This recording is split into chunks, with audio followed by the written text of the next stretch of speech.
ஆண்டவர்தான். மனிதர்கள் இந்த மாதிரி பாடு, இந்த மாதிரி எழுது, பாட்டு எழுது, இந்த மாதிரி சொல்லு அப்படின்னுவாங்க. மனிதன் சொல்லலாம், ஆனா நம்மளை உருவாக்கின ஞானத்தை தருவாரு. அவரு மூலமா தான் எழுத முடியும். அவரை பற்றி அவருக்கு என்ன பிடிக்குமோ அதை பற்றி எழுதி பாடினதான் ஆண்டவருக்கு பிடிக்கும். அப்படிதான் இன்ன வரைக்கும் எனக்கு ஆசை தான், நிறைய பாட்டு எழுதணும், இந்த ஆண்டவரை பத்தி உற்சாகமா பாடணும், நிறைய இடத்துல சொல்லணும். ஆண்டவரை பத்தி ரொம்ப ஆசைதான். நான் இன்னும் ரசிக்கப்படல, ஆனா ரசிக்கப்படலனாக்கா எங்க வீட்டுல ஒருத்தாள் இப்ப வேணாம் நினைச்சிட்டாலே எடுக்காது, இப்ப எடுக்காது அப்படின்னு.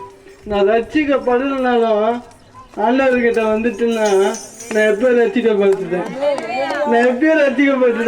நான் ஆண்டவருக்கு பிள்ளை.